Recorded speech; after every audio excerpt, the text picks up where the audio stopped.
कुंज में एक दिन चंद्रावली ने ठाकुर जी को आमंत्रित किया। तो श्री जी के सामने तो लाल जी इशारों कर रहे, बोले ये चली जाएंगे तब आएंगे। श्री जी चली गई, सब सखियां चली गई, चंद्रावली अपने घर को गई। बढ़िया भोजन थाल तैयार कियो, बढ़िया सुंदर कुमकुम केसर ठाकुर जी को अर्पित करने के लिए तैयार कियो। पधरामनी ठाकुर जी की रहने वाली चंद्रावली के यहाँ। ठाकुर जी जैसे ही भीतर पहुंचे, खूब सुंदर अपने हाथन से प्रसाद पवायो, पंखा जल रही है, ठाकुर जी को श्रृंगार कर रही है, चरणन में कुमकुम लगा रही है, केसर चंदन लगा रही है।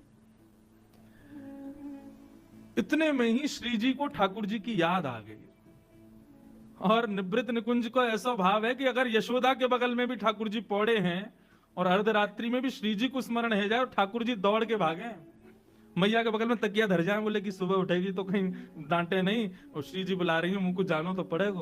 अब ये निवृत्त निकुंज की लीला है, सबको बताने वाली नहीं है, लेकिन यहां सब अधिकारी बैठे हैं इसलिए सुना रहा हूं।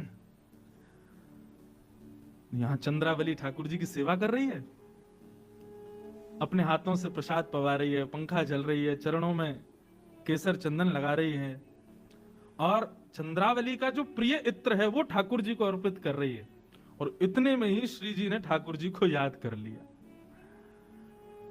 जैसे श्री जी स्मरण करती है ना ठाकुर जी को, लोग कहते हैं हिचकी आती है, लेकिन हमारे श्याम सुंदर के रोए खड़े होते हैं, तो समझ जाते हैं श्री जी बुला रही है। ठाकुर जी विचलित हो गए। चंद्रावली बोली कहा भयो? बोले श्री जी बुला रही हैं, श्री जी को याद आ रही है। अच्छा, स्मृति भी एक प्रकार की वेदना है। हम किसी का स्मरण करें, वह भी तो एक वेदना होती है ना, एक कष्ट होता है। उस समय लगता है कि जिसको हम स्मरण कर रहे हैं वो सामने तत्क्षण आ जाए। इतनी भी वेदना श्री जी को हो, ये श्याम सुंदर को प्रिय नहीं।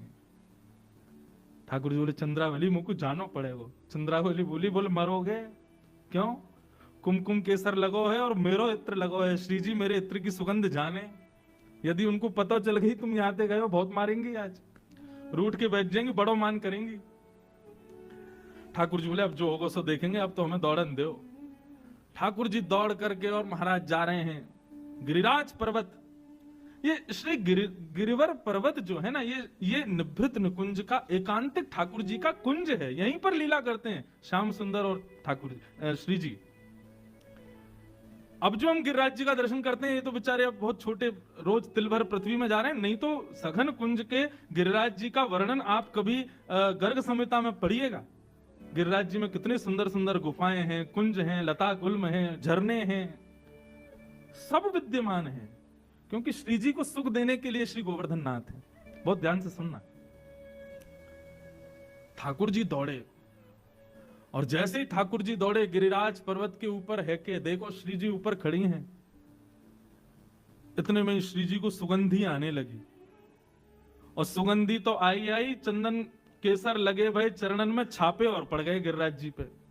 और वर्णन आता है ठाकुर जी 2 पांव से नहीं दौड़े हैं, शीघ्र पहुंचने के लिए जैसे बंदर 4 पावन से दौड़े, ऐसे ठाकुर जी 2 चरण और 2 हाथन से दौड़ रहे हैं।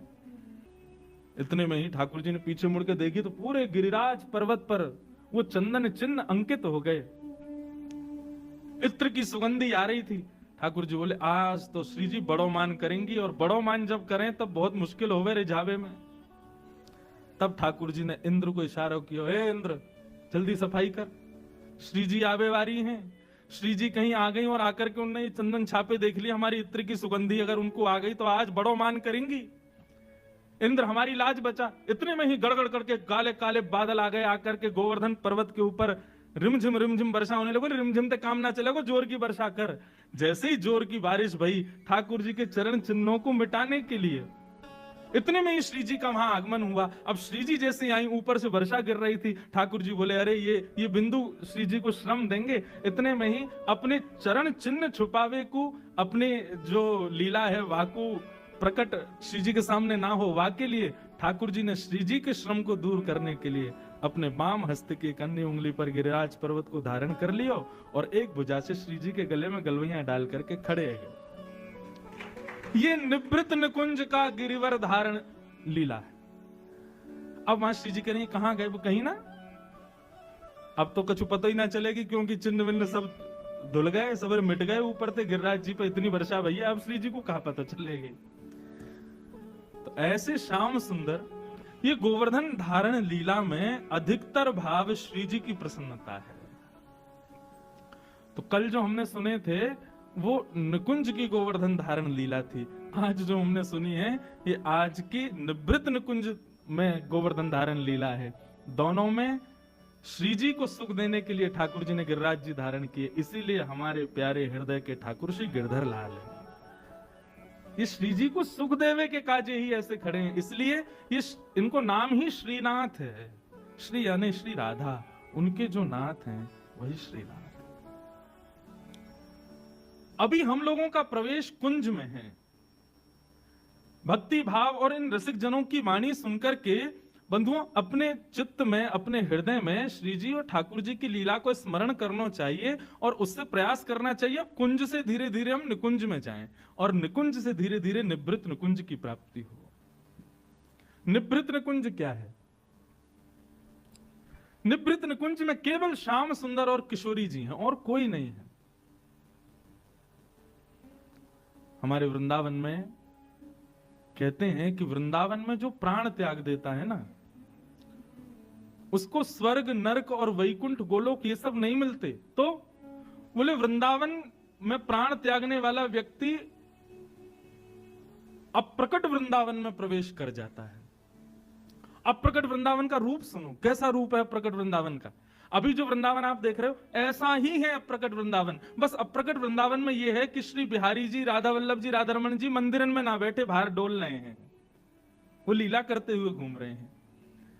रसिक शिरोमणि स्वामी श्री हरदास जी महाराज, श्री हितरवंश महाप्रभु, श्री गोपाल भट्ट गोस्वामी, श्री मधुसूदन पाद सरस्वती, ये सब लोग उस वृंदावन निवृत्त, उस अप्रकट वृंदावन में विचरण करते हैं।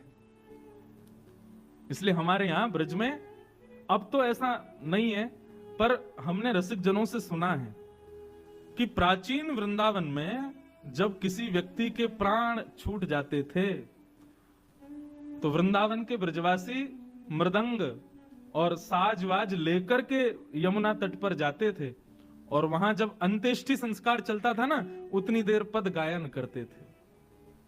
आई मिलो परिवार आपनो, रसिक जन कहते हैं, बोले आज अपने असली परिवार से मिला है।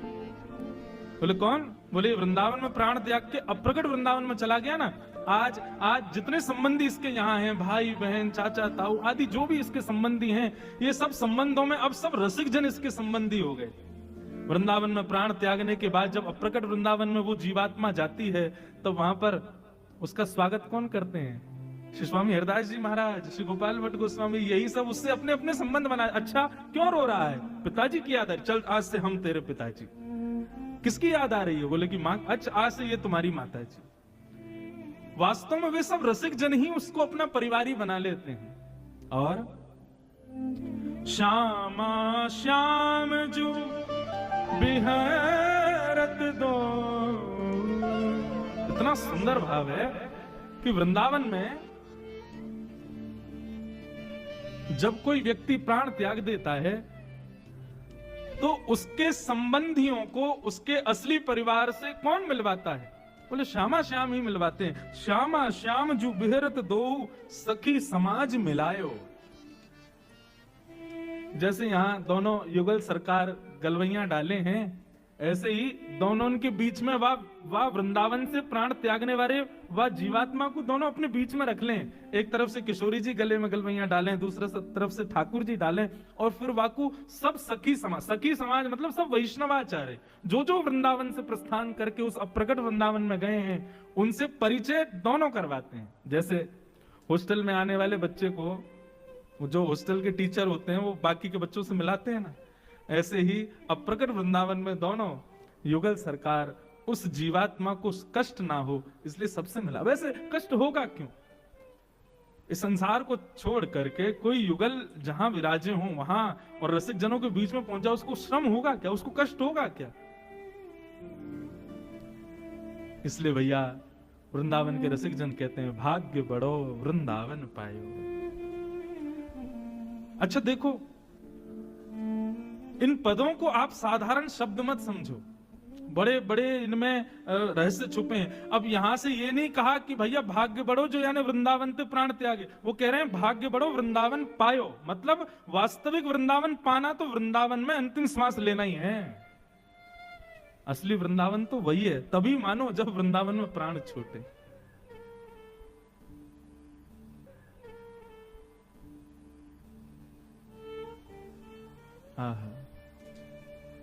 कभी कभी ऐसा मन में भाव आता है, जन्म बड़ा दुर्लभ है वृंदावन में, पर जन्म से भी दुर्लभ मृत्यु है वृंदावन में। वृंदावन की रज में लीन हो जाएं, श्री यमुना पुलिन पर। बहुत भाव आते हैं। Vrindavan is equal to Shri ji. Shri ji और वृंदावन दोनों में कोई भेद नहीं है। हमारो श्री वृंदावन स्वयं श्री जी ही है। कल हम और सर्वेश भैया बात कर रहे तो मन में भाव आयो, मैंने कि भैया हमारे वृंदावन में बिहारी जी, राधा वल्लभ जी, राधा रमन जी सबके दर्शन है, किशोरी जी कहाँ हैं? मंदिरन में ठाकुर जी बैठे हैं, लाडली जी कहाँ हैं? मैंने लाडली जी तो विचरण कर रही हैं, वृंदावन में सदा विहार करती रहती हैं। और ऐसा भी होता है ना कि कोई जब व्यक्ति बहुत उसको बहुत कार्य होते हैं तो वो अपना एक प्रतिनिधि छोड़ देता है। हम आपसे मिलने आएंगे, बोल मैं तो मिलूंगा नहीं, मेरा प्रतिनिधि मिल जाएगा, मेरा पीए मिल जाएगा। तो ऐसे ही वृंदावन जाते हैं तो किशोरी जी के प्रतिनिधि के रूप में बिहारी जी मिलते हैं। प्रतिनिधि हैं श्री राधा रमन जी, राधा वल्लभ जी, बिहारी जी, ये सब प्रतिनिधि हैं हमारी श्यामाजू के। श्यामाजू कहाँ हैं? अरे भैया सामान्य कितने लोग वृंदावन जाते हैं, सबसे थोड़ी श्यामाजू मिलेंगी। श्यामाजू तो उन सब रसिक जन के ध्यान, उन सब रसिक जनन के ख्याल रखवे जामे जो अनंत दिनों से श्यामा श्याम की युगल उपासना कर रहे हैं, ध्यान कर रहे हैं, परम कुटी में बैठ करके श्री राधा श्री राधा श्री राधा नाम की ध्वनि से अपना मंगल भाव प्रवाहित कर रहे हैं। किशोरी जी तो वहां में व्यस्त हैं, उन सबन के ध्यान धरवे में व्यस्त हैं। बाकी भीड़ इतनी वृंदावन में आ रही है, सब रसिक थोड़ी हैं, सबसे मिलवे की काजी ठाकुर जी छोड़ रखे, तुम ही मिलो। जो रसिक शिरोमणि हैं, जो रसिक श्रेणी के हैं, किशोरी जी तो उनके ध्यान में व्यस्त हैं, उनको ध्यान लगा रही हैं, उनको ध्यान कर रही हैं।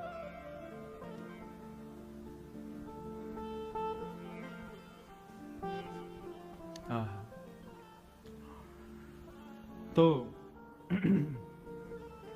ऐसी हमारी श्यामाजू और ठाकुर जी दोनों के युगल भाव को हम आप सब लोग श्रवण कर रहे हैं।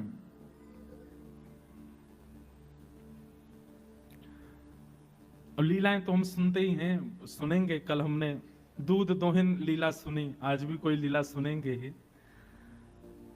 पर उससे पूर्व कुछ भाव श्री जी के उस अद्भुत रूप के बारे में हम श्रवण करें।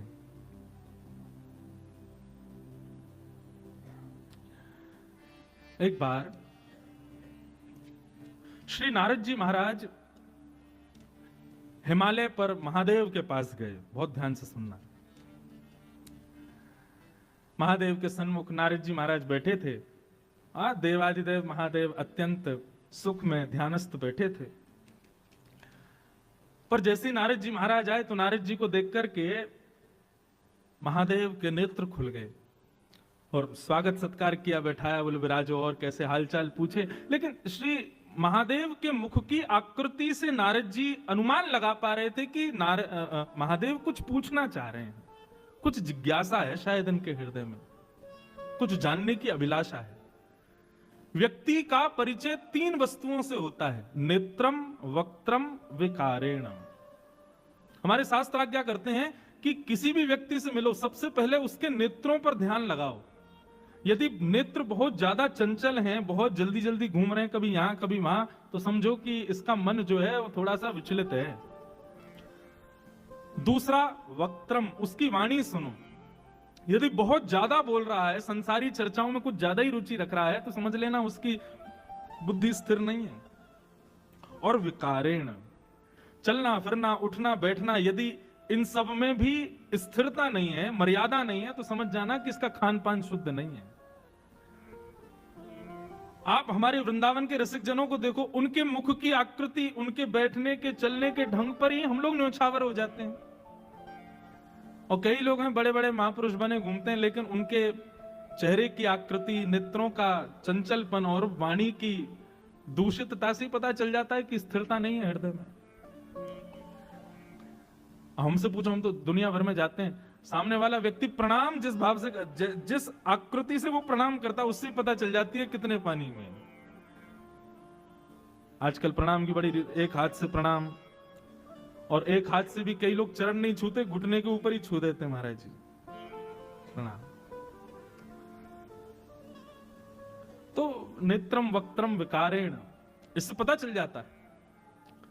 यदि कोई शुद्धि होगा, मतलब कोई विद्वान होगा, तो वो आपके नेत्रों से, वाणी से और आपके आकार विकार से पहचान जाएगा कि आप कैसे हो। नारद जी महाराज समझ गए, हे महादेव। नारद जी महाराज समझ गए, हे महादेव, आपके हृदय में कोई जिज्ञासा है क्या? सोचो, महादेव के हृदय में भी जिज्ञासा होती है। महादेव बोले, हाँ एक जिज्ञासा तो है। बोले, क्या जिज्ञासा है?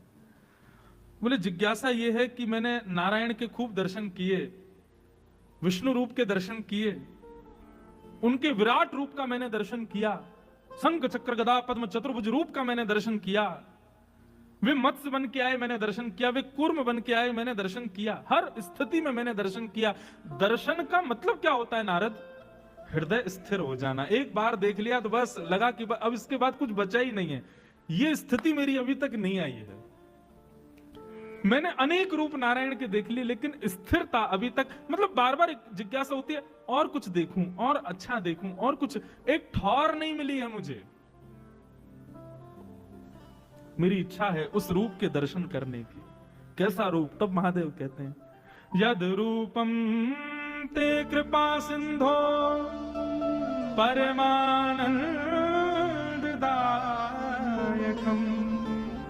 मुझे उस रूप का दर्शन करना है जो परम आनंद को प्रदान करे। और स्वनिंदाश्रम नित्यम मूर्तिमन सर्वतोधिकम।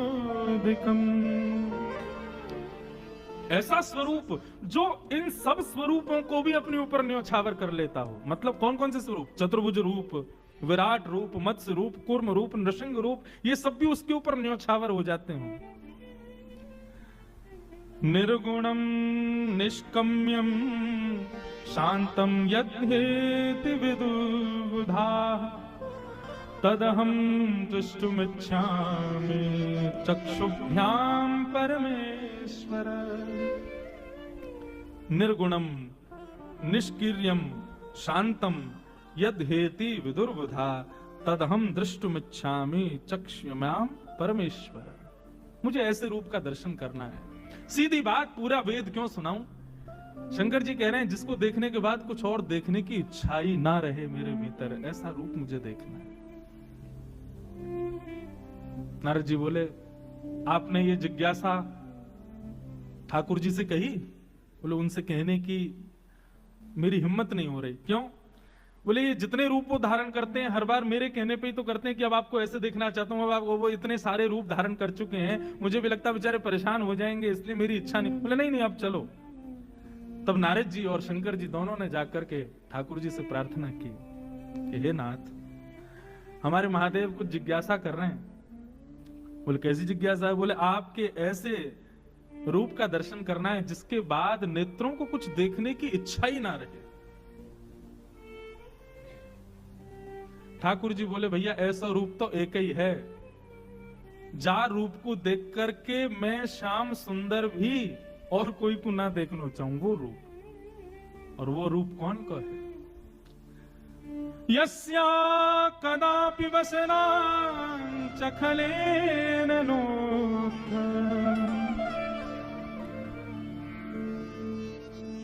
आहा, ठाकुर जी वर्णन कर रहे हैं वो रूप कैसा है। आहा, आज हम थोड़े अपने रसिक जनों के भी कुछ भाव लेके आए, जो वैष्णव जनों ने बताए हैं। स्वयं ठाकुर जी बता रहे हैं कि ऐसे कैसे कैसे रूप हैं जिन पर वे स्वयं न्योछावर हो जाते हैं। तब ठाकुर जी वर्णन करते हुए कहते हैं, भैया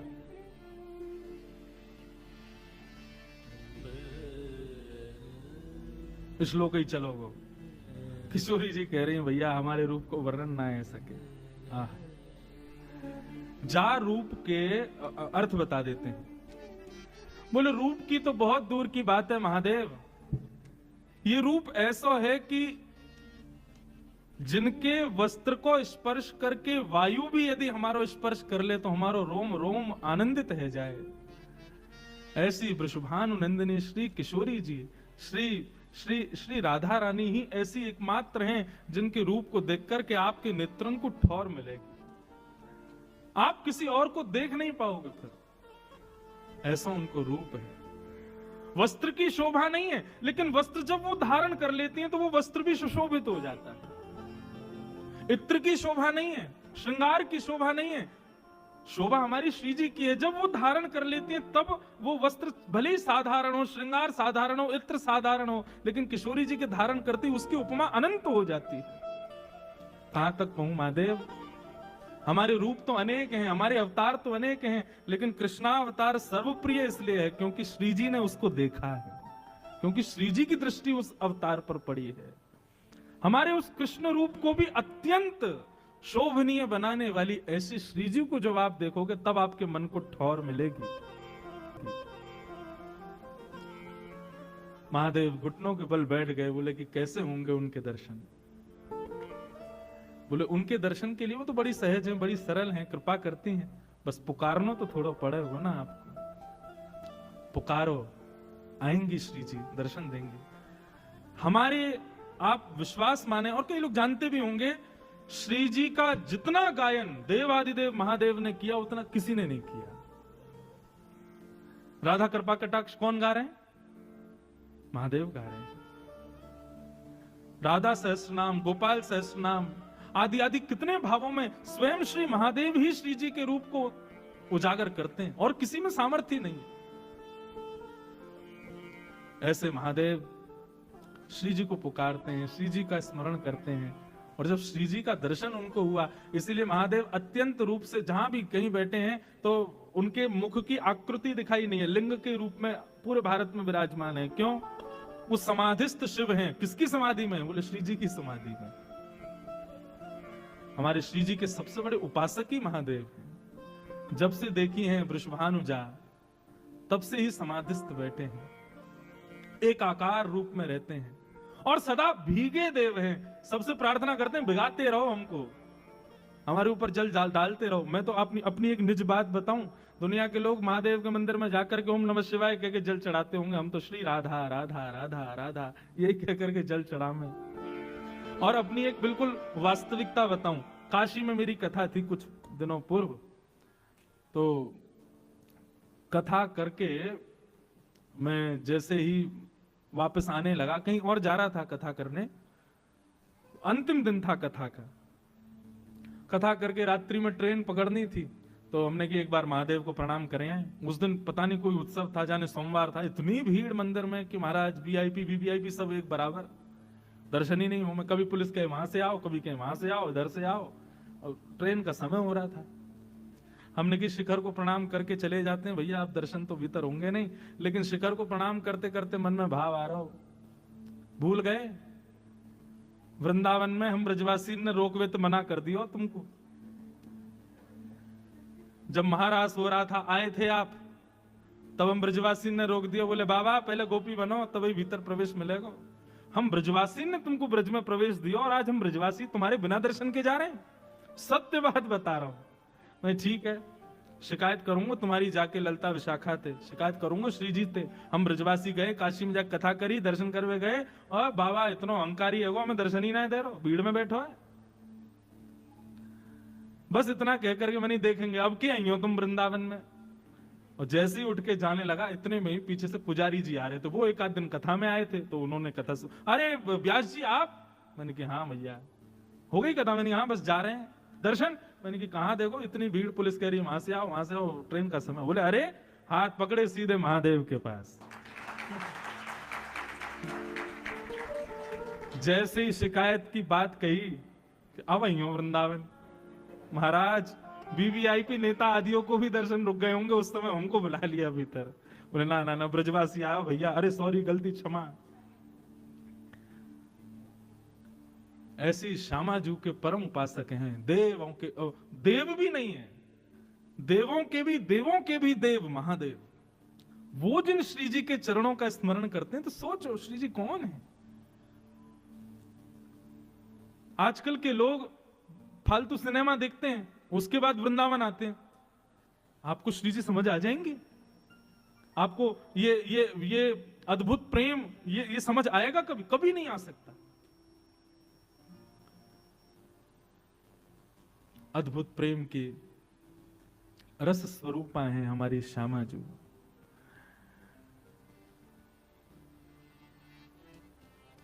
हमारे ब्रज में एक अद्भुत बिहारी जी के सेवक हुए, उनका नाम था श्री बिहारिन देव जी।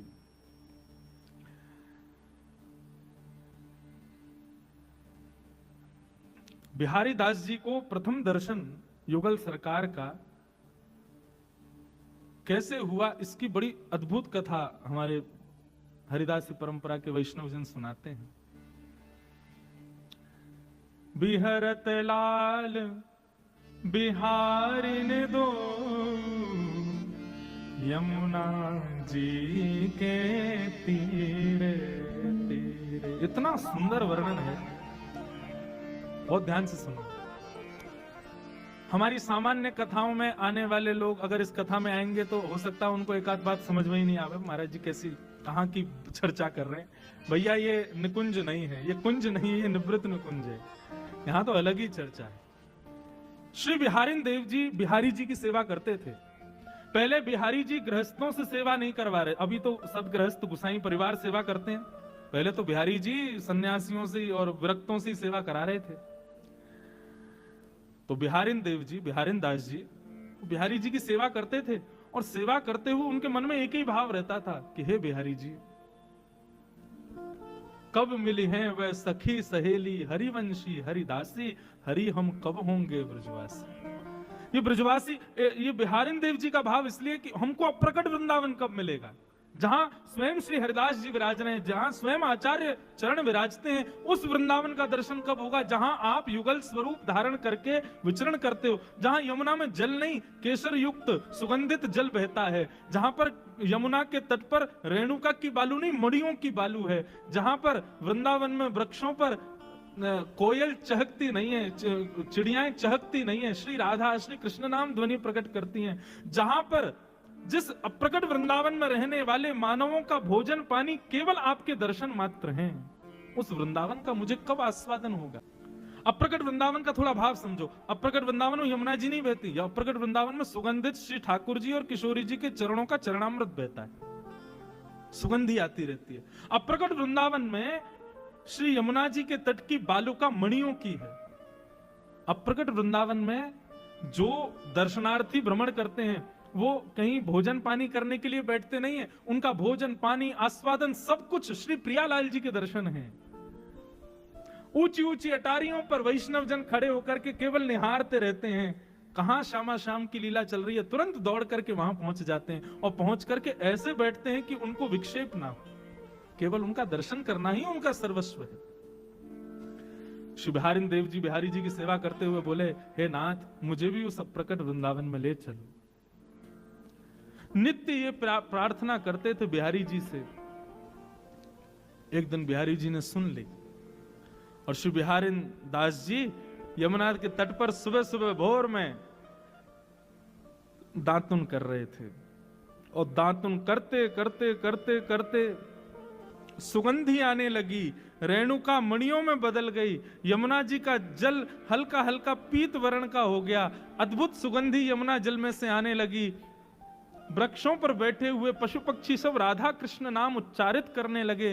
रसिक जन दौड़ दौड़ करके ठाकुर जी के दर्शन की अभिलाषा से घूमने लगे। इतने में ही सघन कुंज दिखाई दिया, और सघन कुंज में दोनों युगल सरकार एक दूसरे के गले में गलवैया डाले चलते हुए आ रहे हैं। ये बिहारिन दास जी को दर्शन हुआ, और बिहारी दास सुरझत नाही उरझ अरुण पट पीरे पीरे। श्री बिहारी दास जी की स्थिति कैसी है? नेत्रों से नेत्र मिल रहे हैं। श्री जी और श्याम सुंदर के नेत्र एक दूसरे की प्यास बुझा रहे हैं। कानों के कुंडल यहां श्री जी के, वहां श्याम सुंदर, वे भी मिल रहे हैं। दोनों के हस्तकमल एक दूसरे से मिल रहे हैं। अरे औरों की बात छोड़ो, यहां ठाकुर जी को पीरो पटका और श्री जी की गुलाबी चुनरी भी एक दूसरे से मिल रही है। और इन सबन के बीच में उलझे पड़े हैं श्री बिहारी दास जी। ऐसे उलझे 3 दिन तक दातुन करते रहे यमुना जी के तट पर बैठे बैठे। और 3 दिन तक वहां निधिवन राज में बिहारी जी के दर्शन ही नहीं हुए। क्यों? बिहारी दास जी सेवा करते थे और वो 3 दिन से वहीं यमुना पुलिन पर बैठे हैं। अब प्रकट वृंदावन का दर्शन कर रहे हैं। हमारे हरिदासी परंपरा के वैष्णवों का प्राण धन है ये पद। दातुन करते करते करते करते करते और इस रूप का दर्शन, इस माधुरी, इस अद्भुत भाव का दर्शन, भाव साम्राज्य में प्रवेश कर गए। 3 दिन में अविरल रक्त धार मुख से बहने लगी। कपड़ों पर होते हुए वो धार बहती हुई यमुना जी में जाकर के मिल गई। कुछ वैष्णव यमुना में स्नान करने के लिए गए आगे घाटों पर। उन्होंने देखा कि यमुना जी में रक्त की धार कहां से आ रही है। उसके पीछे पीछे जाकर के देखा तो देखा बिहारी दास जी मुख में दातुन कर रहे हैं, नेत्रों से अश्रुधार, मुख से रक्त धार। कुछ हरिदासी परंपरा के वैष्णवों ने आकर के कान में कहा, कुंज बिहारी श्री हरिदास। जब स्वामी जी का नाम सुना तब चेतना आई। नेत्र खोल करके देखो, बोले अरे इतना सवेरा है गो। अरे भैया मैं तो अभी स्नान ना कियो, बिहारी जी के श्रृंगार भी ना किए। वैष्णवों ने रोका, बोले बिहारी दास जी आप कब बैठे थे यहाँ पे? बोले अभी अभी सवेरे भोर में आयो, दातुन कर रो, स्नान कर, अब जाऊं, अब क्षमा कर दियो ना, विलंब है। विलंब 3 दिन हो गए आपको, आप 3 दिन से बैठे हो यहाँ पर। 3 दिन से बिहारी जी भूखे प्यासे शयन शैया पे लेटे हैं। उनके श्रृंगार ही नहीं हुआ, दर्शन ही नहीं हुआ, भोग भी नहीं लगा। तब बिहारी दास जी गए और बिहारी जी के चरणों में प्रणाम करके बोले, सेवा पूर्ण भई अब मेरी, अब मैं सेवा नहीं कर सकता। मैं समझ गया नाथ, आप मुझे वो अप्रकट वृंदावन क्यों नहीं दिखा रहे थे, क्योंकि फिर मैं आपका नहीं रह पाऊंगा, आपकी सेवा में फिर मैं नहीं आ पाऊंगा। नाथ क्षमा करो, अब तो उस अप्रकट वृंदावन में ही रहना है। और श्री बिहारी दास जी उस अप्रकट वृंदावन में प्रवेश कर गए। बंधुओं, भक्ति की ठौर कहां है? हम सेवा कर रहे हैं, हम नाम जप कर रहे हैं, हम कथाएं सुन रहे हैं, हम तीर्थ यात्राएं कर रहे हैं, अनुष्ठान कर रहे हैं, इन सब का अंत कहां है? हम ब्रजवासियों से पूछो तो वही अप्रकट वृंदावन, वो हमारी ठौर है। हमें लाल जी सदा ऐसे ही मिलते हैं। सुबह मैं कई बार लाल जी से प्रार्थना करके सोता हूं, रात्रि में शयन करा, मैं लाल जी कल सुबह ऐसे मिली हूं, कोई को नहीं बताऊंगा, मैं किसी से नहीं कहूंगा। सुबह जब उठाऊं तो ऐसे मिल जाइयो, फिर भले ही ऐसे आ जाइयो। एक बार तो अनुभव करा, कभी एकांत में ठाकुर जी के पास बैठे होते हैं, लाल जी से कहें, लाल जी थक गए होंगे, हार गए होंगे, पौड़ जाओ, मैं किसी से नहीं कहूंगा, आप लेट जाओ थोड़ी देर। जिस दिन वो स्थिति, अभी वो स्थिति नहीं आ रही, इसका मतलब हम चूक कर रहे हैं कहीं पर। जिस दिन वो स्थिति आ जाए, समझना बस अब हमारी ठौर है, यही हमारा सर्वस्व। ऐसे हमारे श्री बिहारी दास जी, ये पद मैं गाता हूं, मेरा रोम रोम आनंदित हो जाता है। तब से हमारे बिहारी जी फिर गृहस्थियों की सेवा में आ गए, क्योंकि भैया ये विरक्तों के तो कोई पता ना है कब कहां चले जाएं। बिहारी जी बेचारे कहीं भूखे प्यासे बैठे रह जाए, इनकी कब भाव समाधि लग जाए कहा पता। कम से कम गृहस्थी अगर एक भाव साम्राज्य में गया तो दूसरा तो कर लेगा ना सेवा। बस इसलिए बिहारी जी की सेवा ऐसे गृहस्थियों में आई।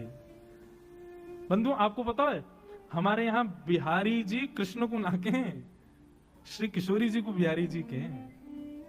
हाँ, यहां पर बिहरत लाल बिहारिणी दो, श्री किशोरी जी को बिहारिणी के हैं। बिहारी जी एक प्रकार से किशोरी जी को कहते हैं। हरिदास परंपरा के वैष्णव, सब जगह भैया बात तो वही है, हमारे माई श्यामा जू को राज। श्री किशोरी जी, जाके अधीन सदा ही सांवरो, या ब्रज को सरताज। कल एक भाव में कह रहा था कि हमारे ठाकुर जी टेढ़ा मुकुट क्यों पहनते हैं, उसके पीछे भी एक पद श्री स्वामी हरदास जी का ही पद है।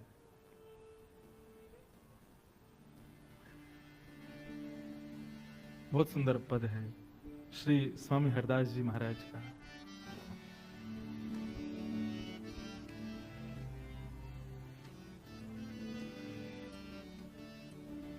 जहां जहां चरण परत प्यारी जू तेरे, स्वामी श्री हरदास जी महाराज कह रहे हैं, जहां जहां चरण परत प्यारी जू तेरे, ताहां ताहां मन मेरो करत फिरत परछाई, ताहां ताहां मन मेरो करत फिरत परछाई। जहां जहां किशोरी जी के चरण जाते हैं तहां तहां ठाकुर, अच्छा ठाकुर जी हमारे टेढ़े थोड़े ही हैं, ये लाल जी टेढ़े श्री जी ने कर दिए हैं, बुरा मत मानियो श्री जी वाले हो, ये लाल जी हमारे टेढ़े नहीं है। ये श्री जी कब कहां चरण रख दें तो ठाकुर जी अपने मुकुट को ऐसा करते हुए चलें कि वहां पे छाया पड़े, और श्री जी के चरणन को छाया पड़े, हमारे ठाकुर जी हमारे दुल्लर तिल्लर रह के और चलें कि भैया कहीं यहाँ छाया बनी रहे, छतरी बनी रहे। एक रासलीला का पद आता है, कैसे है,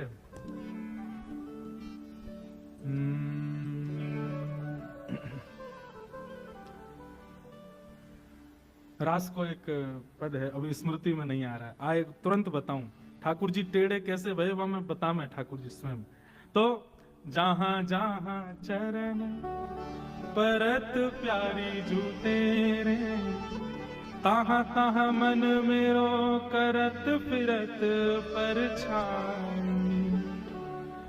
और अगली बात कितनी सुंदर, स्वामी हरदास जी कह रहे हैं, बहुत मूर्ति मेरी चवर डुरावत, को बीरी खवावत एक आरसी ले जाही। आहा, ठाकुर जी जब निवृत्त निकुंज में श्री जी के संग विराजते हैं तो ठाकुर जी कभी श्री जी की चोटी गूंथने लग जाते हैं, लेकिन तभी ठाकुर जी को मन होवे ये पायल नीचे पड़ी है श्री जी के चरण में पहना दूं, तो ठाकुर जी चोटी छोड़ के जैसे ही श्री जी को पायल पहना, अरे बताओ अब महाश्रम है ना, वहां चोटी पूरी बना नहीं पाए, यहाँ पायल पहनाने आनो पड़ो, पायल पहनावे जामे, इतने ही किशोरी जी के मुखमंडल पे प्रश्वेत के बिंदु देखें सो ठाकुर जी चमर डोरावन लग जाए। ठाकुर जी कहें भैया एक सेवा मेरी पूर्ण ना होवे, दूसरी सेवा की इच्छा है जाए, सो ठाकुर जी अनंत रूप धारण कर लेते हैं। एक रूप से चमर डोराते हैं, दूसरे रूप से चोटी गूंथते हैं, तीसरे रूप से पायल पहनाते हैं, चौथे रूप से आरसी दिखाते हैं, पांचवें रूप से भोग लगाते हैं।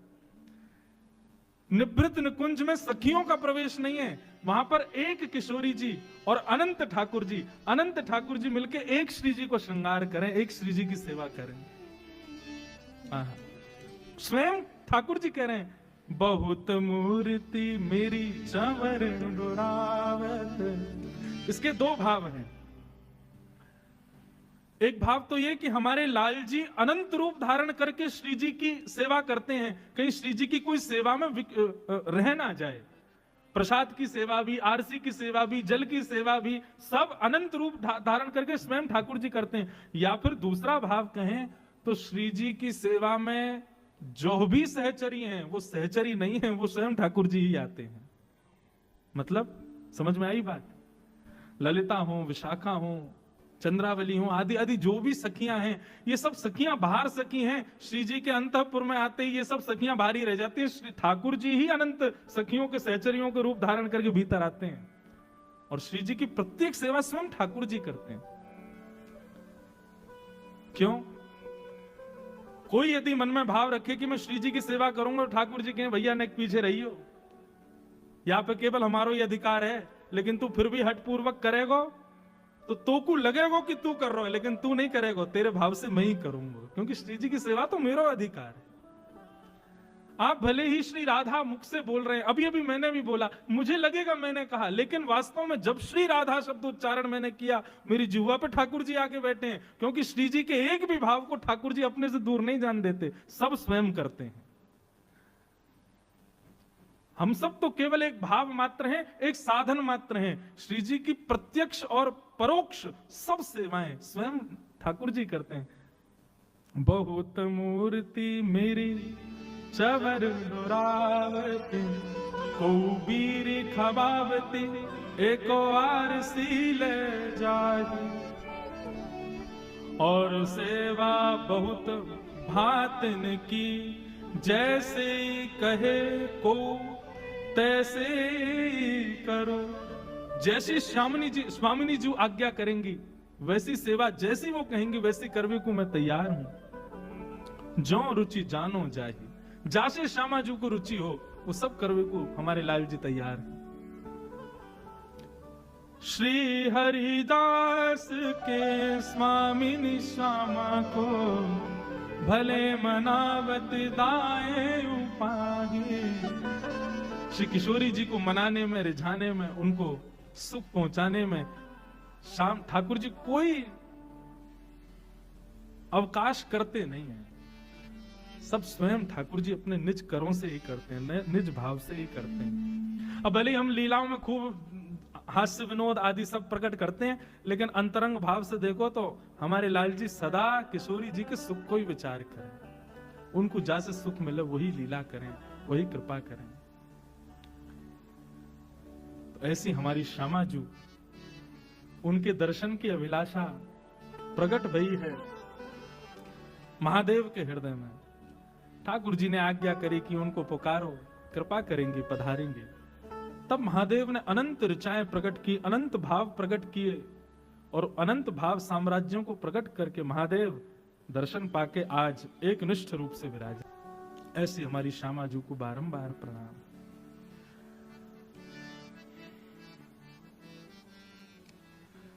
अब एक लीला, मधुर लीला, ठाकुर जी की दान की लीला एक सुनाम है। आपने दान लीला तो बतेरी सुनी होंगी, लेकिन आज की लीला में थोड़ा सा एक अंतर है। जिन लोगों को नहीं पता दान लीला कायसों कहें, उन्हें ध्यान से सुनियो।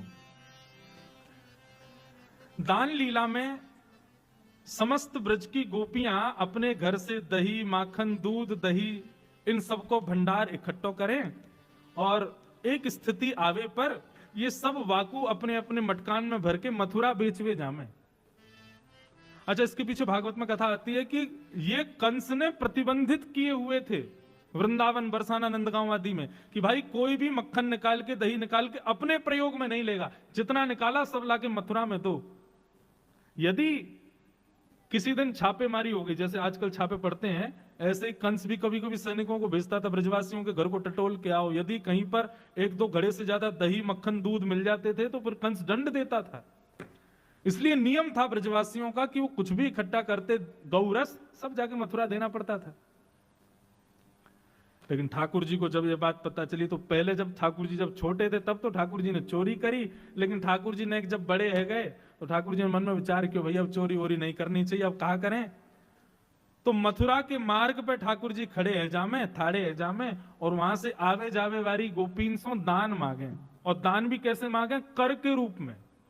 जैसे टोल टैक्स होते हैं रोड पे, इस रोड पर आप चल रहे हो, इसका कर देना पड़ेगा, इस रोड को बनाने में जो पैसा लगा उसकी पूर्ति करो सरकार की। तो ऐसे ही ठाकुर जी ने नाकाबंदी बना रखी है मथुरा के मार्ग पे, और जैसी गोपियां वहां से आती हैं, सिर्फ ठाकुर जी ठाड़े आ जाए, हरी गोपी कितकू जा रही है? लाला मथुरा को जा रहे हैं, दूध बेचवे, दही बेचवे, मक्खन बेचवे। बोले रोड को कर दे के जाओ, या मार्ग को कर देना पड़ेगा। फिर वहां गोपियों के और ठाकुर जी के बड़े अद्भुत संवाद होते हैं। गोपी नहीं मानती तो फिर ठाकुर जी अद्भुत के उसकी मटकी फोड़ दें, या बाकी माखन को चुरा के भागें। ऐसी दान लीला प्रसिद्ध है। एक हमारे पूज्य नाना जी सुनाते थे, एक बार चंद्रावली जा रही थी, और वह चंद्रावली को देख करके ठाकुर जी ने रोक लिया।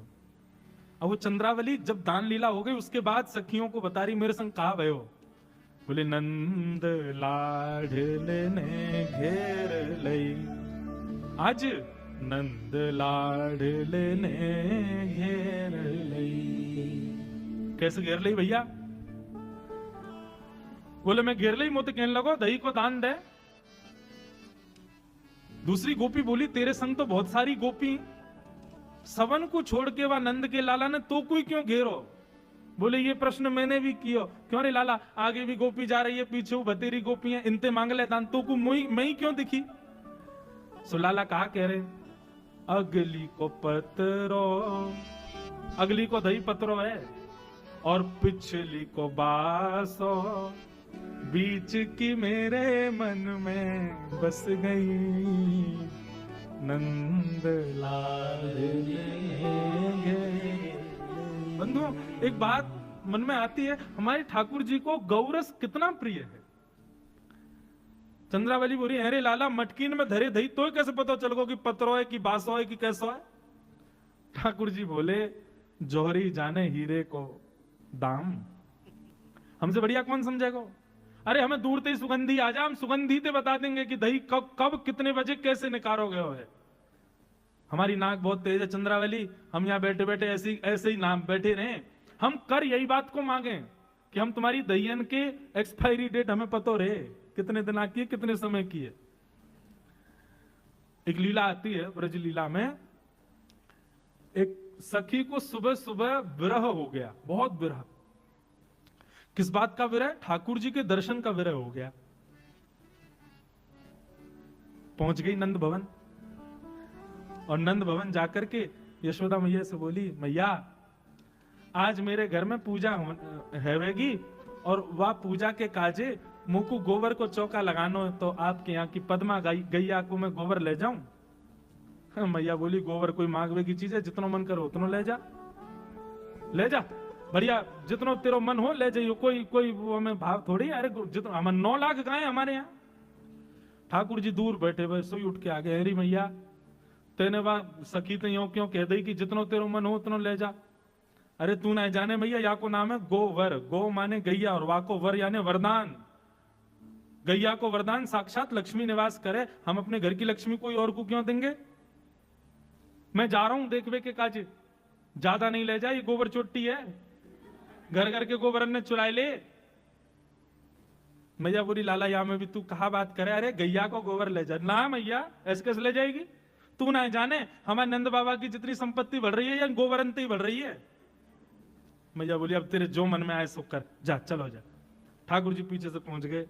अच्छा वो आई तो इसीलिए थी कि नंदलाल मुंह को दिख जाए, मुंह को उनके दर्शन हो जाए। ठाकुर जी पीछे खड़े हो गए, जैसे ही वो गोबर भर करके उचान लगी, सो ठाकुर जी तो बोली लाला ये बहुत भारी है, उन्हें मेरी मदद कर दिया उचावे में। ठाकुर जी बोले हमारो घर को गोबर, हमारी गैया को गोबर, और ले वे आई है तू ऊंचा में, हम खुद ऊंचा के चली जा। अरे लाला देख बड़े बूढ़ो शरीर है हमारो, नेक नेक में नेक कर दे कर। ठाकुर जी बोले हम नंद के लाला है, मुफ्त में कछु ना करें। कहा देगी बताइए? गोबर ऊंचाए हुए को कछु बता कहा देगी? गोपी बोली या मैं तो को कछु चाहिए, गोबर ऊंचावे को तो कछु चाहिए। ठाकुर जी बोले ऐसे ना जाएंगे, बता कहा देगी? और सुन नंदरानी ने तो को मुफ्त में दे दियो गोबर, लेकिन मैं तो या को भी मोल लगाऊंगा, बता इतना गोबर लेके जा रही है, कहा देगी? गोपी बोली लाला मैं जितने कढ़ैया भर के गोबर ले जाऊंगी उतना सुंदर माखन लोना तो को दूंगी। ठाकुर जी तो नाचने लगे, अच्छा माखन लोना देगी? बोले हाँ दूंगी। बोले अच्छा कैसे देगी? बोले जितने कढ़ैया भर के ले जाऊंगी उतने दे दूंगी। ठाकुर जी बोले हमारी गणित तो है ना, हम पढ़वे लिखवे तो गए ना, हमें तो पता ना तू कितनी ले जाएगी। अब 3 4 ये हम पे गिनती आती तो हम बताते, हमें आवे ही ना है कछु, हमें कैसे पता चलेगा तू कितनी लेके गई? कछु और होना चाहिए जैसे हमको पता चले कि तू इतना लेके गई है। सो गोपी बोली लाला एक काम करें। बोले कहा? बोले मैं जितने गोबर के थाल भर के ले जाऊं मैं उतनी टिप्पी गोबर की तेरे मुख पे लगा दूंगी। ठाकुर जी बोले हाँ जे बढ़िया है। सो गोपी उठा रही है गोबर और ठाकुर जी उठवा रहे हैं, फिर गोपी वही में से गोबर निकाल के लाल जी के मुख पे लगा दे। लाला एक है गयो, हाँ जी बढ़िया। अब जैसी गोपी जावे ठाकुर जी के बढ़िया मौका है, 2-4 टिप्पी ठाकुर जी खुद ही लगा लेंगे। गोपी लौट के आई, अरे अभी तो मैंने एक ही उठाया, इतने कहां थे? बोले अच्छा, एक तो हमारी गैया को गोबर ले जा रही है, ऊपर ते मोल और कम कर रही है। अब बातन ने मत बनावे, तेने इतने गोबर लिए हैं। इतने प्रेमी हैं, इतने रसिक हैं ठाकुर जी। ठाकुर जी को दो ही चीज तो प्रिय हैं, या तो गौरस या रसेश्वरी श्री राधा। ये दो ही तो प्रिय हैं हमारे लाल जी को। गोपी आनंद है गई ठाकुर जी के भाव सुन के। इतने में ही गोपी ने एक थाल उठायो गोबर को और ऐसो तिरछो करके लाला पे गिर दियो पूरा, और भाज गई माते। ठाकुर जी दौड़ के जाने लगे। इतने में यशोदा की, कहा भयो देख मैया, मुंह पे देख, गोबर उछाल के चली गई है सबरो। मैया बोली, अरे तू भी माने ना है, कितनो श्रृंगार कर लो या गोबर में ही आगे खेल, ला तेरो मुखमंडल साफ कर दू। मैया ध्यान ते करियो, टिप्पी ने गिन लियो पहले, उतने माखन के लोना मिलने भी या गोपी के आते। ऐसे हमारे श्याम सुंदर तो गौरस के तो अति प्रेमी हैं। पर आज दान लीला में कुछ अद्भुत हुआ। क्या? सब गोपी आके बोली, लाला हम इतनी मेहनत करके दही दूध घी मक्खन सब निकारें और तुम यहां हमसे दान लेके सबन को व्यर्थ कर दो। तुम ना जानो हमें कितनो श्रम करना पड़े, और बाकी बाद भी बिना मोल को अपनो ये सब गौरस आपको प्रदान करने में कितनो श्रम होवे, आपको भी तो पता चलना चाहिए। ठाकुर जी बोले, तो कहा कहना चाह रही, से बताओ। बोले, कल की दान लीला कुछ अलग होएगी। ठाकुर जी बोले, कहा होएगो? बोले, कल श्री जी बनेंगी नंदलाल और तुम बनोगे श्री किशोरी जी, और ये तुम्हारे सबरे गोबर चोट्टा से जितने सखाएं ये सब हमारो रूप धारण करके आएंगे, और कल तुम दही बेचवे के काजे जइयो और हमारी श्री जी दान मांगेंगी। कल हमारी लाडली जी दान मांगेंगी और आप दान देके जाओगे, तब आपको भी तो पता चले भैया यार दान लीला में कितना श्रम हमको लगे। ठाकुर जी बोले, अच्छा तो आप लोग दान मांगो। बोले, नहीं, कल आपकी भूमिका तो श्री जी निभाएंगी और आप हमारी श्री जी की भूमिका निभाइयो। ठाकुर जी बोले, चलो ठीक है, फिर तो अब यही होने दो। आहा, इतने सुंदर भाव हैं। आज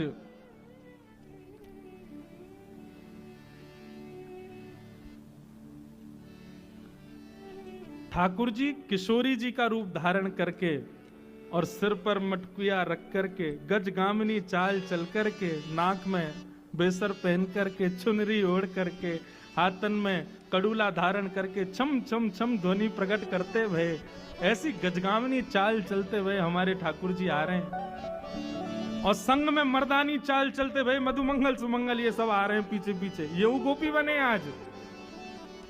कभी मधुमंगल की चुनरी उतर जाए, कभी कछुआ जाए। ठाकुर जी हमारे बिल्कुल बढ़िया हैं, उनको कोई श्रम नहीं हुआ। वो तो जाने श्री जी कैसे बननो, क्यों श्री जी के दर्शन के काजे खूब नारी बन बन के जामे। परंतु आज ठाकुर जी की तो अद्भुत स्वरूप है। और श्याम सुंदर को आते देख, यहां मोर मुकुट धारण किए, पीतांबरी पहनी भई गौर वर्णा, श्री श्री जी आज श्याम सुंदर के रूप में खड़ी हैं। और दूर से जैसे ही आते देखे हैं श्री जी के रूप में ठाकुर जी को, तो किशोरी जी ठाकुर जी के रूप में गा रही हैं, हमारो दान दे जारी। ध्यान से कहियो, ये हमारे ठाकुर जी नहीं गा रहे हैं, श्री जी गा रही हैं। लेकिन श्री जी को रूप ठाकुर जी को है, और गा कौन के लिए रही है? गा ठाकुर जी के लिए रही है, लेकिन ठाकुर जी आज श्री जी के रूप में है। ठाकुर जी आज पल्ले पड़ गए हैं, आज किशोरी जी के हाथ आ गए हैं ठाकुर जी। हमारो दान दे जारी, नई दधी बेचवे वारी। नई नवेली आई आज दही बेचवे, और किशोरी जी खूब परेशान करेंगे। अच्छा, अब तो ये तो था ठाकुर जी का रूप, हमारी किशोरी जी कैसी लग रही हैं? वहां में पीछे क्यों रहो? आहा,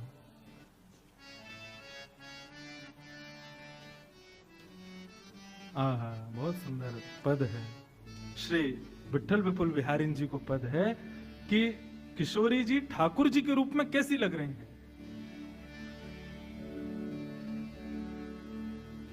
प्यारी तेरी चाल चितवनी बाकी, प्यारी तेरी चाल चितवन बाकी। अच्छा, केवल श्रृंगार ठाकुर जी को धारण कर आई हैं तो ऐसा थोड़ी है कि चाल ढाल श्री जी जैसी। आज तो पूरी ठाकुर जी बन के आई हैं, बोल भी वैसे ही बोल रही हैं, बैठ भी वैसे ही रही हैं, चल भी वैसे रही हैं, नेत्रन को भी वैसे ही मटका रही हैं। हमारे ठाकुर जी जैसे बाकी अदा से खड़े हो में, लाल जी जब भी खड़े होंगे, एक दो कारण हैं ठाकुर जी के, दो स्वभाव हैं खड़े होने। हम खड़े होंगे तो ऐसे खड़े हो जाएंगे पीछे हाथ के। ठाकुर जी एक तो टेक लेके खड़े होंगे, दूसरा दोनों पामन को बांको बना के खड़े होंगे।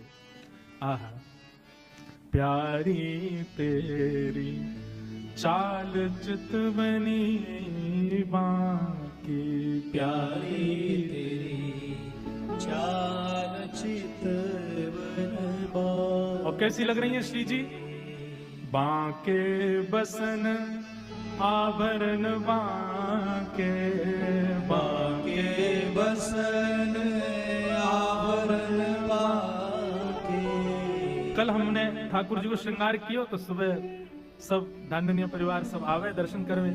कल हमने सर्वेश भैया से मैंने, लाल जी कैसे लग रहे हैं? तो महाराज जी ने थोड़े वस्त्र जो है टेढ़ो सो है। मैंने कि ये टेढ़ो ही रहेगा। ठाकुर जी सीधे वस्त्र पहन लें, सीधो मुकुट पहन लें, सीधे सब श्रृंगार करा लें तो फिर ठाकुर जी का है काम के। श्री जी को सब सीधो सीधो है, ठाकुर जी को सब टेढ़ो ही टेढ़ो है। और सही बताऊं, अगर सीधो वस्त्र धारण कर भी लें तो हम जानबूझ के टेढ़ो कर दें बाकी। बांके वसन आवरण बांके, बांके वसन आवरण बांके। बंक रेख उर आकी, बंक रेख उर आकी। प्यारी तेरी चाल चितवनी बाकी, प्यारी तेरी चाल चितवनी। लीला अपनी तरफ है। ठाकुर जी कैसे चल रहे हैं, किशोरी जी छेड़ रही हैं, और किशोरी जी श्री जी ठाकुर जी के भाव से लाल जी को खूब आज जो है छेड़ रही हैं। ये सब लीला अपनी तरफ है। लेकिन जब जब समय मिल रहा है ठाकुर जी भी घूंघट करके श्री जी को देख रहे हैं। हाँ, बड़ी प्यारी लग रही हैं, आज हमारी तरह खड़ी हैं। जब किशोरी जी कुछ कह रही हैं, ठाकुर जी बड़े ध्यान से देख रहे हैं। अच्छा, बिल्कुल जैसे श्याम सुंदर बोलते हैं वैसे ही बोल रही हैं। बंक स्वभाव मिलन बाकी प्रिया, बंक स्वभाव मिलन बाकी प्रिया। बंक कोर रही झांकी, बंक कोर रही झांकी। प्यारी तेरी चाल चितवनी बाकी, प्यारी तेरी चाल चितवनी बाकी। श्री विठ्ठल विपुल बिहारी बांके मिले, श्री विठ्ठल विपुल बिहारी बांके मिले। विठ्ठल विपुल बिहारी बांके मिले, विठ्ठल विपुल बिहारी बांके मिले। ताते तू फिरत निशान की, ताते तू फिरत निशान। प्यारी तेरी चाल चितवनी बांकी, प्यारी तेरी चाल चितवनी बांकी। श्री कृष्ण रूप किशोरी जू की। महाराज किशोरी जी अपने रूप में रहें, ठाकुर जी अपने रूप में रहें तो सखा सखीन को मोहित करें। लेकिन किशोरी जी कृष्ण रूप और कृष्ण किशोरी जी रूप में आ जाए तो एक दूसरे को मोहित कर लें। आज तो इतने सुंदर लग रही हैं। तो आज हमारे लाल जी श्री जी बन के आए हैं और लाल जी जितना अत्याचार करे इन गोपीन पे, श्री जी आज पहले से लिस्ट बना के लाई है, सब कर रही हैं। अरे आगू तो पता चले ही काका करे।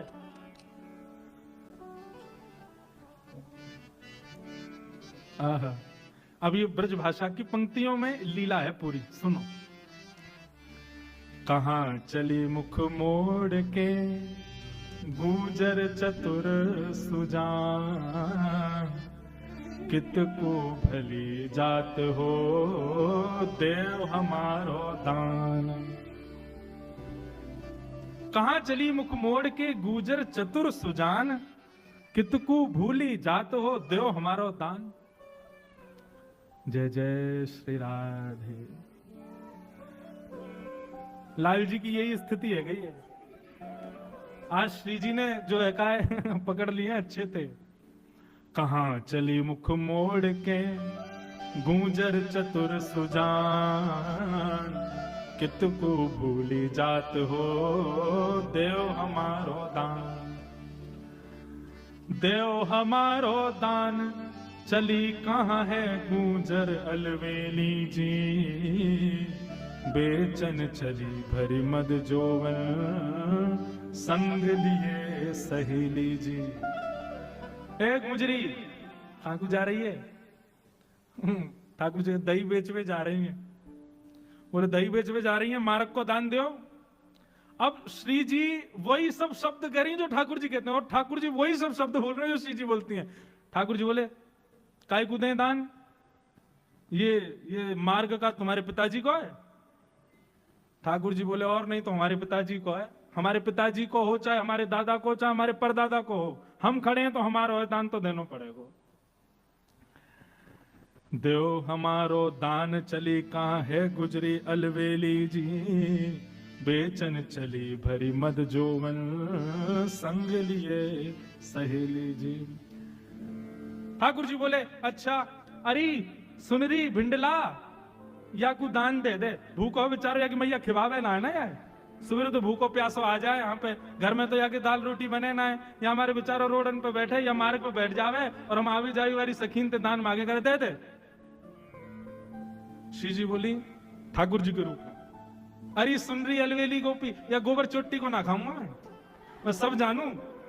यानी अपनी गैया के भूसा भी गोबर चुरा चुरा के लाइए, गोबर चुरा के बेच दे, बातें भूसा खरीद के अपनी गैया को खवावे और बातें दूध निकले को मेरी मति भ्रमित हो जाएगी। भैया या को दूध ना, या की दही ना खाऊंगा, तेरी चाहिए मुंह को। साची कहो आई हो कैसे या मग बीच अकेली जी, रसिक अली तुम देखत आजत ये में मन मत बेली जी। हम तो आपकी दही लेंगे, आज हमारे मन में बस आपको देख के आनंद है रो है। अब या दान को हमें दे जाओ, बढ़िया दूध दही आदि सब खवा जाओ, फिर आनंद आवेगा।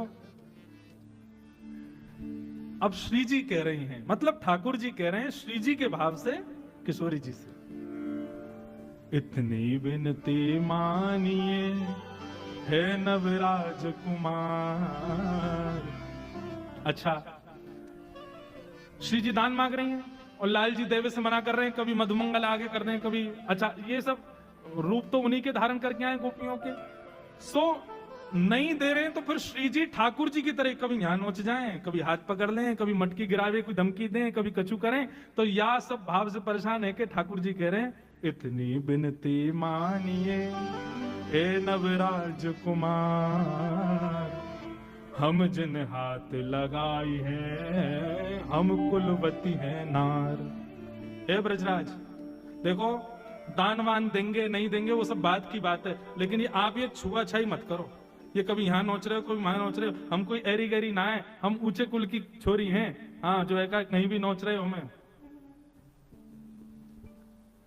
हम कीर्ति मैया की लाली हैं, हमारे पिताजी बरसाने के राजा वृषभानु जी हैं, तुम्हारी यशोदा मैया की तरह ना है धाम धुल्लो सी माखन खा के कोने में पड़ी रहे, चलो ना जाए चार आदमी उठाए वाले चाहिए। अच्छा ये सब बात ठाकुर जी कह रहे हैं क्योंकि किशोरी जी यही सब कहती है।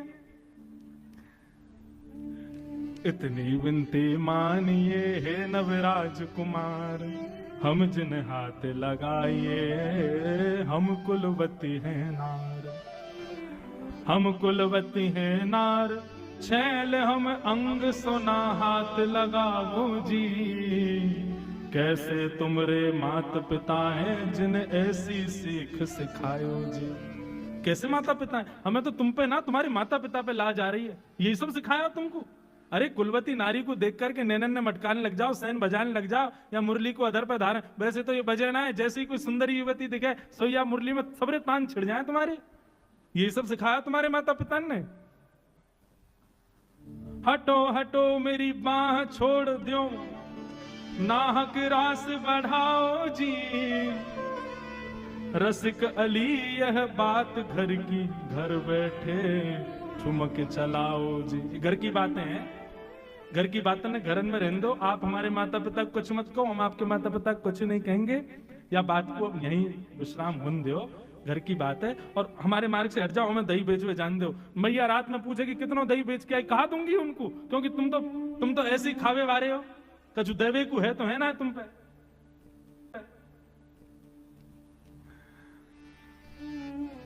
किशोरी जी खड़े है गए, वो दान तो दे के जानो ही पड़ेगा। बोले नहीं दे तो कौन हो तुम? हम राजा या भूमि के, यही हमारो राज। किशोरी जी कह रही हैं हम राजा या भूमि के, यही हमारो राज। मन भावे सोई करें, भली मिली हो आज। हम यहाँ भूमि के राजा हैं और हमारा यहाँ राज चले, और राजा जो कहे वो करना पड़े। बहुत दिनांत प्रतीक्षा ही कि आप हमारे हाथ आ जाओ। अच्छा, अब किशोरी जी अपने भाव में आ गए हैं। हम किशोरी जी जब जामे तब आप कोई कसर छोड़ो ना। आज पता चलिए जब आप किशोरी जी बन के आए हो, आज तो ऐसे जान ना देंगे। भली मिली हो आज अकेली, या ब्रज माही अकेली जी। बेचन चली भरी मज जोवन, हिय में मन मान बेली जी। आप आज अकेली मिल गई हो, और ये आपके सुंदर यौवन को देख करके हमारा तो मन आ रहा है कि यह सुंदर यौवन ने कैसो श्रम करके दही निकारो होगा, या में तो मक्खन अलग किया होगा। अब तो हम यही को पावेंगे, यहीं से आनंद लेंगे।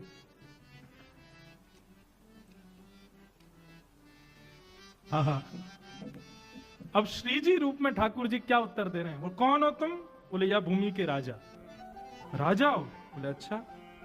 राजा हो तो कीजिए राजान के से काम। राजा हो तो राजाओं जैसे लक्षण तो तुम्हारे है ना है कछु भी। इकली नारी घेर के कहो कौन सौ धाम है, ये राजान के लक्षण है। राजा तो प्रजा की रक्षा करे, तुम्हारी तरह थोड़ी है अकेली नारी देख के, और ये बेचारी दो चार हमारी संग सखी जा रही हैं, हमें अकेली पाए के और हमें परेशान कर रहे हो बीच मार्ग में, और अपने आप पे राजा बता रहे हो। कहो कौन सो धर्म धरनो बन में नारी पाई जी। कैसे तुमरे मात पिता जिन ऐसी सीख सिखाई जी। ठाकुर जी बोले देख तुम बात बात पे माता पिता पे क्यों आ जाओ। बोले और नहीं तो बालकन की परवरिश माता पिता ही करें।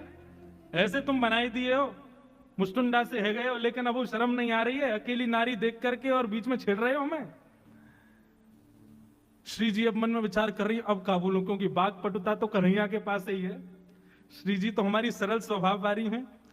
तो श्री जी मन में विचार करने लगी अगलो कहा बोलूं कहा बोलूं कहा बोलूं। इतने में ही श्याम सुंदर श्री जी के रूप में है ना, तो जैसे श्री जी को श्रमित देखो कि अब इन पे कोई बात नहीं आ रही है बोलने के लिए, तो श्री जी बोली अच्छा देखो ये घर की बात है, घर में निपटाओ। आप बहुत श्रमित है गए हो और ज्यादा ही दही पावे की इच्छा है, तो श्रम मत करो, बैठो, हम अपने हाथन से आपको पवामेंगे। और वहीं श्री जी को सन्मुख बैठा के, श्री जी आज कृष्ण रूप में हैं और श्री जी के रूप में ठाकुर जी अपने हाथन से श्याम सुंदर माखन खवाए रहे हैं, और किशोरी जी अपने मुख से पामे और पाकर के जो नेकाद माखन बच जाए वाकू ठाकुर जी अपने मुख में लेकर के वाकू आस्वादन कर रहे हैं। बोले युगल बिहारिणी बिहारी जू सरकार की जय। ऐसे हमारे श्याम सुंदर की ये विशेष दान लीला। दान लीला तो बहुत सुनी, लेकिन याकू कहें राज की दान लीला, क्योंकि या में श्री जी के रूप में श्याम सुंदर हैं और श्याम सुंदर के रूप में श्री किशोरी जी हैं। आहा, अब किशोरी जी और ठाकुर जी दोनों एक दूसरे को देख करके बड़े आनंदित भये हैं।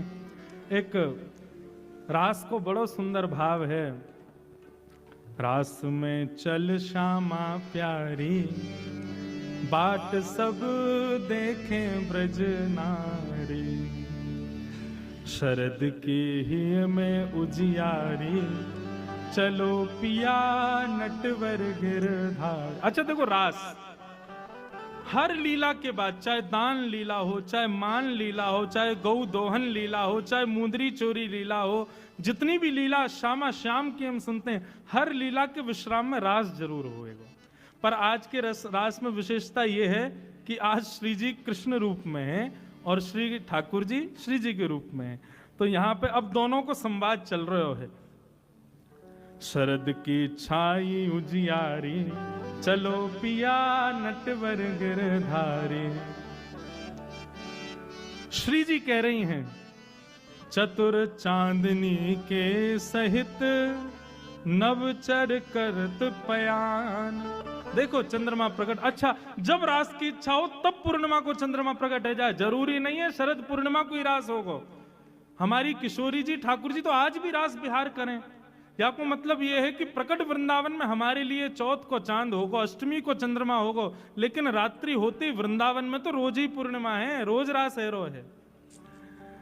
चंद्र चांदनी के सहित नव चढ़ करत पयान। आहा, लाल जी कह रहे हैं, श्री राधा मुख देख के मैं भूलो सबही गुमान। परेगी फीकी उजियारी, बाट सब देखें ब्रज नारी। ये रास से पूर्व की चर्चा है।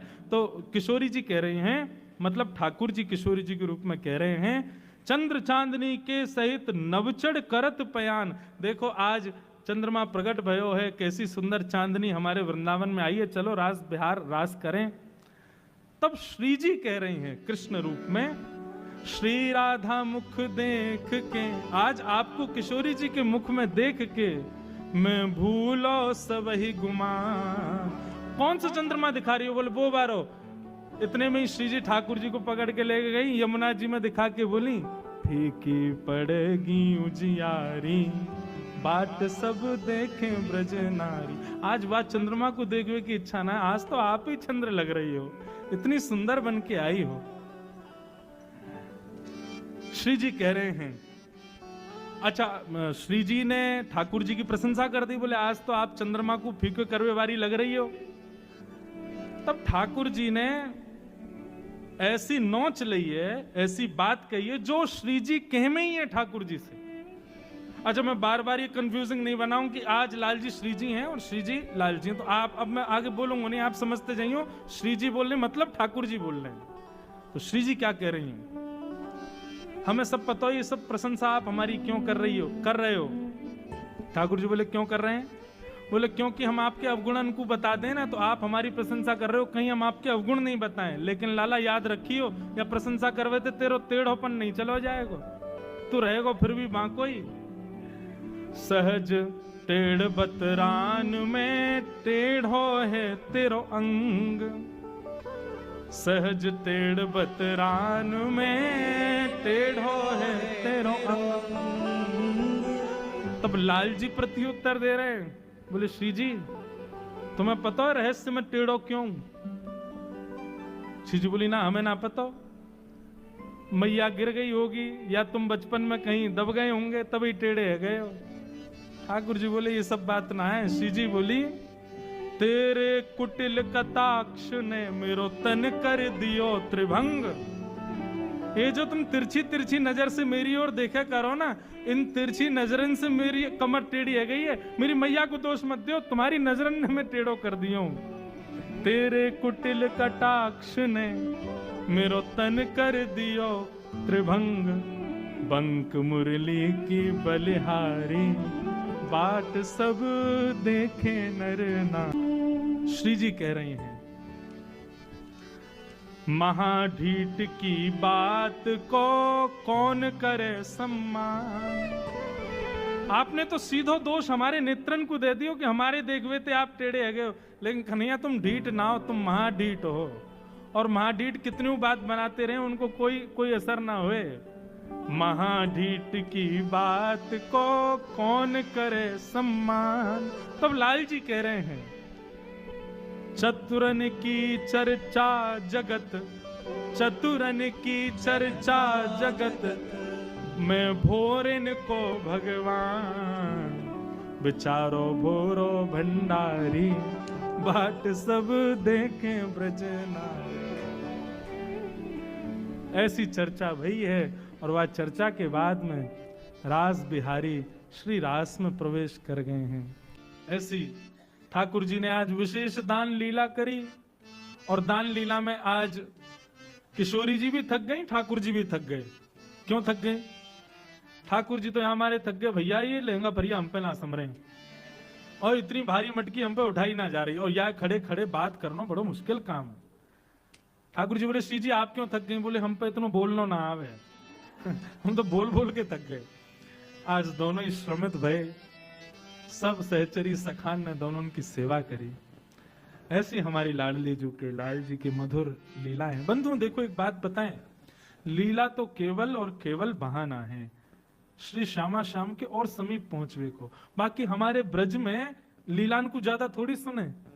हमारे ब्रज में तो ऐसे जैसे बिहारिन देव जी के भाव हैं, रसिकन के भाव हैं, वहां भावन को सुन के भाव समाधि में अपने अंतः स्थिति में श्यामा जी के, ठाकुर जी के मधुर भाव को दर्शन करें। एक बिहारिन देव जी को बड़ा सुंदर एक भाव है, वो सुन के फिर हम आज की कथा को विश्राम देंगे, और फिर अंत में वो पद गाएंगे वृंदावन रसामृत का। श्री बिहारिन देव जी को अति सुंदर भाव है, और वह भी मान लीला का भाव है। हमारी श्री जी की कैसी मान लीला है, वह को भाव वहां में प्रस्तुत किया गया है। ध्यान से सुनियो, श्री जी कितनी सुंदर हैं, ये श्री जी के मुख से सुनो। आज दुनिया तो बखान कर रही है कि श्री जी ऐसी हैं, किशोरी जी ऐसी हैं, लेकिन श्री जी कितनी सुंदर हैं, ये श्री जी के ही मुख से सुनो।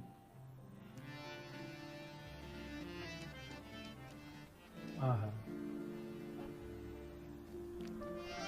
प्यारी जो की सहज अटपटी बोलनी, प्यारी जो की सहज अटपटी। लीला सुनो भयो कहा। ठाकुर जी पूरे दिना तो ऐसे ही डोले, लेकिन जब श्री जी से मिलवे को समय आवे तब ठाकुर जी अत्यंत सुंदर बन के जावे। आपको पता है जितने भी लोग सेवा करें अपने घर में ठाकुर जी की, बहुत ध्यान से सुनियो, रात्रि में ठाकुर जी को श्रृंगार जब आप बढ़ाओ तो श्रृंगार बढ़ाकर श्रृंगार पेटी में मत रखो, श्रृंगार बढ़ा के शेष सैया के पास ही रखो। क्यों? रात में बाजेंगे, रात में जाएंगे लीला में, रास करवे जाएंगे, श्री जी बुला ले, कभी भी बुला ले। अगर कहीं आपने श्रृंगार पेटिका में धर दिया तो ठाकुर जी को ऐसे ही जाना पड़ेगा, और ऐसे ही बिना श्रृंगार के गए तो किशोरी जी खूब सुनामे फिर। तो ये हमारे वृंदावन की सेवा प्रणाली में श्रृंगार उतार के ठाकुर जी की शेष सैया के पास ही रखो। बोले क्यों? बोले कहीं रात्रि में श्री जी को याद आ गई और ठाकुर जी को जाना पड़ा तो अपना श्रृंगार खुद ही करके चले जाएंगे। अभी मंच से बताने वाली बात नहीं है, लेकिन आपका विश्वास दृढ़ हो जाए इसलिए कह दूं, अनेक बार ऐसा दर्शन हमने किया।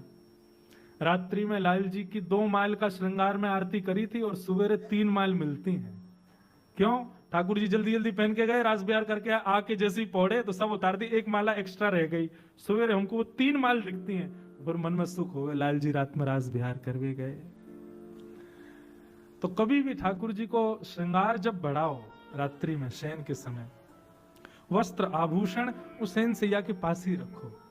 कहीं रात्रि में ठाकुर जी को जानो पड़ो तो अपना श्रृंगार खुद कर लेंगे। आज ठाकुर जी श्री जी से मिलवे गए हैं और एक नीलमणि गले में धारण करके गए। और भाव तो ये है तो कि भैया या मणि को देख करके श्री जी बड़ी प्रसन्न हो जाएंगी, क्योंकि ठाकुर जी जब भी आवे श्री जी पहले नख से सिक तक पहले दर्शन करें उनको कैसे लग रहे हैं आज, और ठाकुर जी श्री जी को करें। ठाकुर जी जैसे ही आए आकर के किशोरी जी के सामने बैठे, किशोरी जी एक एक अंग को दर्शन कर रही हैं, लेकिन जैसे ही आज वक्ष पर धारण भईवा नीलमणि को दर्शन कियो, नीलमणि में अपना ही प्रतिबिंब देख करके श्री जी को लगा ये किसी और गोपी की चित्र की मणि पहन के आ गए हैं। इनको कोई और गोपी भाग गई है और वह गोपी को इनने चित्र में मढ़वा के गले में धारण कर लियो है। तो श्री जी मान करके बैठी हैं और श्री बिहारिन देव जी भगवत रसिक जी उसका भाव प्रकट कर रहे हैं।